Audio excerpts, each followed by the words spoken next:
2020 ലോകകപ്പിൽ India ജയപ്രതീക്ഷയിൽ 177 runs വിജയലക്ഷ്യം പിന്തുടരുന്ന ദക്ഷിണാഫ്രിക്കയ്ക്ക് 4 വിക്കറ്റ് നഷ്ടമായി.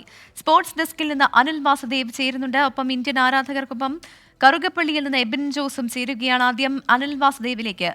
അനിൽ, ഇന്ത്യയുടെ ഒരു തിരിച്ചുവരവ് തന്നെ എന്ന് പറയാമല്ലേ? ഇന്ത്യയുടെ പ്രതീക്ഷ എങ്ങനെയാണ്? തീർച്ചയായും മത്സരം ഒരു വേള കൈവിട്ടു പോകുന്നെന്ന കരുതിയെടുത്ത് കൃത്യമായ ആ ഒരു ഘട്ടത്തിൽ വിക്കറ്റ് വീഴ്ത്തി ഹർഷദീപ് ഇന്ത്യയെ കളിയിലേക്ക് തിരിച്ചു കൊണ്ടുവന്നിരിക്കുകയാണ്. ഇപ്പോൾ 4 വിക്കറ്റ് നഷ്ടത്തിൽ 113 എന്ന തരത്തിലാണ് ദക്ഷിണാഫ്രിക്ക ഉള്ളത്. അവർക്ക് ഇനിയും 60-ലധികം റൺസ് ആവശ്യമായുണ്ട്. അവരുടെ വിശ്വസ്തനായ ബാറ്റർ ഈ ലോകകപ്പിലുടനീളം മികച്ച രീതിയിൽ കളിച്ച ക്വിന്റൻ ഡീകോക്കിനെയാണ് ഹർഷദീപ് പുറത്താക്കിയത്. രോഹിത് ശർമ്മയുടെ ഒരു മികച്ച ബൗളിംഗ് ചേഞ്ച് എന്ന് തന്നെ പറയേണ്ടിയിരിക്കുന്നു. കാരണം സ്പിന്നർമാർ അടികിട്ടി തുടങ്ങിയ ഘട്ടത്തിലാണ് തൻ്റെ പേസറെ, ഇടംകയ്യൻ പേസറെ രോഹിത് തിരിച്ചു വിളിക്കുകയും മത്സരത്തിലേക്ക് ഇന്ത്യയെ തിരിച്ചു കൊണ്ടുവരികയും ചെയ്തത്. ഇനി ദക്ഷിണാഫ്രിക്കയ്ക്ക് 36 പന്തിൽ 6 ഓവറിൽ 54 റൺസ് കൂടിയാണ് ആവശ്യമായുള്ളത്. അവർക്ക് 14 ഓവറിൽ 4 വിക്കറ്റ് നഷ്ടത്തിൽ 123 എന്നുള്ളതാണ് അവരുടെ സ്കോർ. തുടക്കത്തിലെ തന്നെ റീസെ ഹെൻഡ്രിക്സിനെ ജസ്പ്രീത് ബുംറ പുറത്താക്കിയിരുന്നു. തൊട്ടു പിന്നാലെ ക്യാപ്റ്റൻ എയ്ഡൻ മാർക്രത്തിനും തിളങ്ങാനായില്ല, 44. പിന്നീട് ട്രിസ്റ്റൻ സ്റ്റബ്സും ഒപ്പം തന്നെ ഡീകോക്കും ചേർന്ന് വലിയ രീതിയിൽ ടീമിനെ തിരിച്ചു കൊണ്ടുവന്നു. പക്ഷേ അവിടെ കൃത്യമായി അക്സർ ആ ട്രിസ്റ്റൻ സ്റ്റബ്സിനെ പുറത്താക്കിക്കൊണ്ട് ആദ്യഘട്ടത്തിൽ ഇന്ത്യയെ കൊണ്ടുവന്നു. പക്ഷേ വീണ്ടും ക്ലാസനുമായി ചേർന്ന് മത്സരം തിരിച്ചു പിടിക്കാനുള്ള ശ്രമത്തിലായിരുന്നു ക്വിന്റൻ ഡീകോക്ക്. ഇപ്പോൾ ഡീകോക്കിനെ കൂടി നഷ്ടമായതോടുകൂടി ചെറിയ തരത്തിൽ സൗത്ത് ആഫ്രിക്ക പ്രതിരോധത്തിലായിരിക്കുകയാണ്.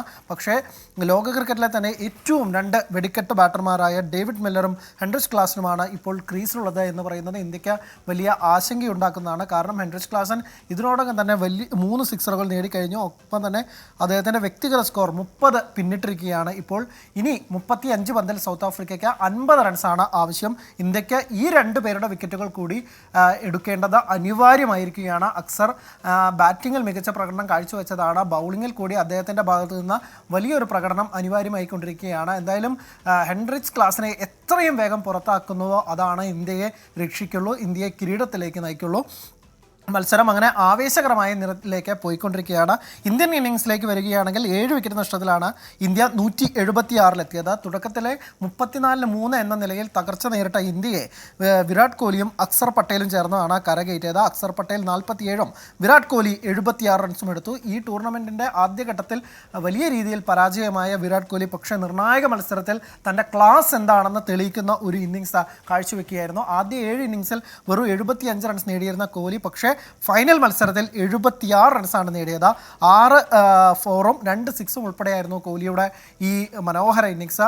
ഇതാ വീണ്ടും ഒരു ദക്ഷിണാഫ്രിക്കൻ ഇന്നിങ്സിൽ വീണ്ടും ഒരു പടുകൂറ്റൻ സിക്സർ നേടിയിരിക്കുകയാണ് ഹെൻഡ്രിക്സ് ക്ലാസൻ. ദക്ഷിണാഫ്രിക്കയ്ക്ക് അവരുടെ ആദ്യ ലോക കിരീടം സമ്മാനിക്കാനുള്ള വഴിവെട്ടുന്നു എന്ന് തന്നെ ഒരു പക്ഷേ ഹെൻഡ്രിക്സ് ക്ലാസിൻ്റെ ഈ ഇന്നിങ്സിനെ വിശേഷിപ്പിക്കേണ്ടിയിരിക്കുന്നു. ക്വിന്റൻ ഡീകോക്കിൻ്റെ വിക്കറ്റ് നഷ്ടമായെങ്കിൽ പോലും ഹെൻഡ്രിക്സ് ക്ലാസൻ ക്രീസിൽ നിലയുറപ്പിക്കുന്ന കാഴ്ചയാണ്. വെറും 19 പന്തിലാണ് ഹെൻഡ്രിക്സ് ക്ലാസൻ 37 എത്തിയിരിക്കുന്നത്. ഒരു 4-ഉം 4 സിക്സറുമാണ് ഹെൻഡ്രിക്സ് ക്ലാസൻ ഇതുവരെ നേടിയത്. 194.74 ഹെൻഡ്രിക്സ് ക്ലാസൻ്റെ പ്രഹരശേഷി. ഈ തരത്തിൽ ബൗളർമാരെ കടന്നാക്രമിച്ചാൽ ദക്ഷിണാഫ്രിക്കയ്ക്ക് എളുപ്പം ജയവും കിരീടവും സമ്മാനിക്കുക എന്നുള്ളതാണ്. ഇതാ മറ്റൊരു സിക്സർ കൂടി പറത്തിരിക്കുകയാണ് ഹെൻഡ്രിക്സ് ക്ലാസൻ. ഒരുപക്ഷെ ഹെൻഡ്രിക്സ് ക്ലാസനെ പിടിച്ചു കെട്ടാനായില്ലെങ്കിൽ ഇന്ത്യക്ക് വലിയ വില കൊടുക്കേണ്ടി വരും. ഇന്ത്യക്ക് മറ്റൊരു ഫൈനലിൽ കൂടി തോൽവി നേരിടേണ്ടി വരുന്ന ഒരവസ്ഥയാണ് കാണുന്നത്. ഒരുപക്ഷെ അക്സറിനെ തിരിച്ചു കൊണ്ടുവന്ന് ഈ ഘട്ടത്തിൽ ഒരു വിക്കറ്റ് വീഴ്ത്താമെന്ന പ്രതീക്ഷയിലായിരുന്നു രോഹിത് ശർമ്മ. പക്ഷേ അതുണ്ടാവുന്നില്ല. ഈ തുടരെ സിക്സർ പായിക്കുകയാണ് ഹെൻഡ്രിക്സ് ക്ലാസൻ. ഡേവിഡ് മില്ലർ കൂടി ക്രീസിൽ നിലയുറപ്പിക്കുന്നത് ഇന്ത്യക്ക് വലിയ ഭീഷണിയാണ്. എന്തായാലും ഹെൻഡ്രിക്സ് ക്ലാസിനെ എത്രയും വേഗം പുറത്താക്കിയേ പറ്റൂ. 103 മീറ്റർ 6 ഇപ്പോൾ ഹെൻഡ്രിക്സ് ക്ലാസൻ ഏറ്റവും ഒടുവിൽ നേടിയത്. അതിന് കൈയടിക്കുന്ന ഡേവിഡ് മില്ലറെയും നമുക്ക് കാണാം. എന്തായാലും ക്ലാസനെ എടുക്കേണ്ടത്, ക്ലാസിൻ്റെ വിക്കറ്റ് നേടേണ്ടത് അനിവാര്യമായിരിക്കുകയാണ്. ദക്ഷിണാഫ്രിക്കൻ സ്കോർ ഇപ്പോൾ 4 വിക്കറ്റ് നഷ്ടത്തിൽ 141 എന്നതാണ്. 14.4 ഓവറിൽ 32 പന്തിൽ അവർക്ക് 36 റൺസാണ് ആവശ്യം. ഇതാ മറ്റൊരു മികച്ച മറ്റൊരു സിക്സർ കൂടിയാണ് ഇപ്പോൾ വീണ്ടും നേടിക്കുന്നത്. അങ്ങനെ ഹാട്രിക് ഓഫ് 6 ആണ് ക്ലാസിൻ്റെ ഭാഗത്തു നിന്ന് ഉണ്ടാവുന്നത്. ഇന്ത്യക്ക് എന്തായാലും മത്സരം കൈവിട്ടു പോകുന്ന ഒരു കാഴ്ച വരുന്നു. ഇപ്പോൾ റണ്ണേ ബോൾ എന്ന തരത്തിലേക്ക് കാര്യങ്ങൾ എത്തിത്തുടങ്ങി. 31 പന്തിൽ 32 റൺസ്, അതാണ് ദക്ഷിണാഫ്രിക്കയ്ക്ക് ഇനി വേണ്ടത്. ഇനി ശേഷിക്കുന്ന 5 ഓവറിൽ ഇന്ത്യക്ക് എന്തായാലും തിരിച്ചു വന്നേ പറ്റൂ, ഇല്ലെങ്കിൽ മറ്റൊരു കിരീട നഷ്ടം, തുടർച്ചയായി 3 കിരീട നഷ്ടം ഇന്ത്യക്കുണ്ടാവും. ശരി, അനിൽ സൂചിപ്പിച്ചതുപോലെ തന്നെ ഇന്ത്യക്ക് വലിയ വിജയ പ്രതീക്ഷയുണ്ട്. ഇന്ത്യ തിരിച്ചു വന്നേ മതിയാവുകയുള്ളൂ. ഇപ്പോൾ കറുകപ്പള്ളിയിൽ നിന്ന് എബിൻ ജോസ് കൂടി ചേരുന്നുണ്ട്. എബിൻ, ഇന്ത്യ ആദ്യം പതറിയെങ്കിലും തിരിച്ചുവരവിന്റെ പാതയിലാണെന്നാണ് മനസ്സിലാക്കുന്നത്. കറുകപ്പള്ളിയിൽ നിന്നുള്ള ഈ ക്രിക്കറ്റ് ആരാധകരുടെ പ്രതികരണം അതെങ്ങനെയാണ്? ഇതിനോടകം തന്നെ ട്രോളുകളും ഈ ഋഷഭ് പന്തിനെതിരെ ഉണ്ടാകുന്നുണ്ടെന്നാണ് ഞാൻ മനസ്സിലാക്കുന്നത്. എന്താണ് ക്രിക്കറ്റ് ആരാധകരുടെ പ്രതീക്ഷ?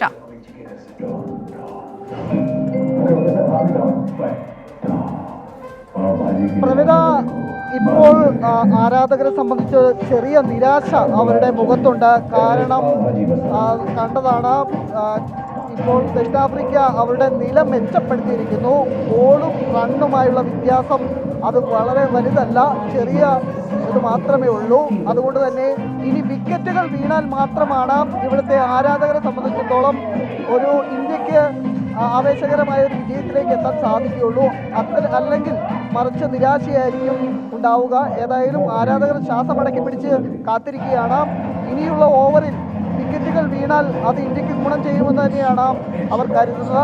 ആദ്യ തുടക്കത്തിൽ വിക്കറ്റൊക്കെ നഷ്ടമായപ്പോൾ വളരെ ആവേശമാണ് ആരാധകരെ സംബന്ധിച്ചിടത്തോളം ഉണ്ടായത്. പിന്നീട് ഇപ്പോൾ നിലയുറപ്പിക്കുന്ന ഒരു ഘട്ടമാണ്. ദക്ഷിണാഫ്രിക്ക നിലയുറപ്പിച്ചുകൊണ്ടിരിക്കുമ്പോൾ ആരാധകർ നിരാശയിലേക്ക് പോകുന്ന ഒരു സാഹചര്യമുണ്ട്. ഏതായാലും അല്പസമയത്തിനകം തന്നെ ഇതിൻ്റെ ഒരു പൂർണ്ണമായ ഫലം നമുക്കറിയാൻ സാധിക്കും. ആരാധകർ ശ്വാസമടക്കി പിടിച്ചാണ് കളി കാണുന്നത്. ആരാധകർ വലിയ നിരാശയിലാണ് എന്നുള്ളതാണ് അവിടെ നിന്ന് എബിൻ ജോസ് നൽകുന്ന വിവരം. എന്തായാലും ക്രിക്കറ്റ് ആരാധകരെ സംബന്ധിച്ച് ഇന്ത്യയുടെ ഈ ജയം അത് അനിവാര്യമാണ്, പ്രത്യേകിച്ച് ടീം ഇന്ത്യയെ സംബന്ധിച്ചുമാണ്. അനിൽ ചേരുന്നുണ്ട് കൂടുതൽ വിശദാംശങ്ങളുമായി. ഒരിക്കൽ കൂടി അനിൽ, നിർണായക ഘട്ടത്തിൽ ബാറ്റ്സ്മാൻമാർ ബൗണ്ടറി ഭേദിക്കുന്നത് ബൗളർമാർക്ക് എത്രത്തോളം നിർണായകമാകുന്നുണ്ട്? എന്താണ് ഇത് സംബന്ധിച്ച് പറയാനുള്ളത്? എന്താണ് അനിലിന്റെ ഒരു നിരീക്ഷണം? ദക്ഷിണാഫ്രിക്ക ഒരു സേഫ് സോണിലേക്ക് അല്ലെങ്കിൽ വിജയത്തിലേക്ക് നീങ്ങിക്കൊണ്ടുവരിക്കുന്ന കാഴ്ചയാണ് കാണുന്നത്. അവർക്കിനി 28 പന്തിൽ 29 റൺസ് മാത്രമാണ് ആവശ്യമായിട്ടുള്ളത്. ഹെൻറിച്ച് ക്ലാസൻ അർദ്ധ സെഞ്ചുറി പൂർത്തിയായിരിക്കുന്നു. അവരുടെ ഒരു വിജയത്തിന് അടിസ്ഥാനമായിട്ടുള്ള ഒരു അർദ്ധ സെഞ്ചുറി എന്ന് തന്നെ വേണമെങ്കിൽ ഈ ഘട്ടത്തിൽ നമുക്ക് ഇതിനെ വിശേഷിപ്പിക്കാം. വെറും 23 പന്തിലാണ് 2 4ഉം 5 6ഉം ഉൾപ്പെടെ ഹെൻറിച്ച് ക്ലാസൻ ഈ അർദ്ധ സെഞ്ചുറി നേടിയിരിക്കുന്നത്. 2020 ക്രിക്കറ്റിലെ ഏറ്റവും അപകടകാരിയായുള്ള ഒരു ബാറ്റർ. അദ്ദേഹം ഒരു മികച്ച ബാറ്റിംഗ് പ്രകടനം തന്നെയാണ് കാഴ്ചവെച്ചത്. 51 റൺസ് നേടിയത്. 23 പന്തിലാണ് ഈ പ്രകടനം എന്ന് പറയുന്നത് ഇന്ത്യയിൽ നിന്ന് മത്സരം തട്ടിയെടുക്കുന്ന തരത്തിൽ ആയി എന്ന് തന്നെ ഈ ഘട്ടത്തിൽ നമുക്ക് പറയേണ്ടി വരും. 28 പന്തിൽ 27, അതായത് റണ്ണേ ബോൾ എന്നത് കുറഞ്ഞ് ഒരുപക്ഷെ ഇന്ത്യക്ക് നെറ്റ് റൺ റേറ്റ് ഈ മത്സരത്തിൽ ആദ്യമായി 6-ൽ താഴേക്ക് പോകുന്ന ഒരു കാഴ്ചയാണ് ഇപ്പോൾ കാണുന്നത്.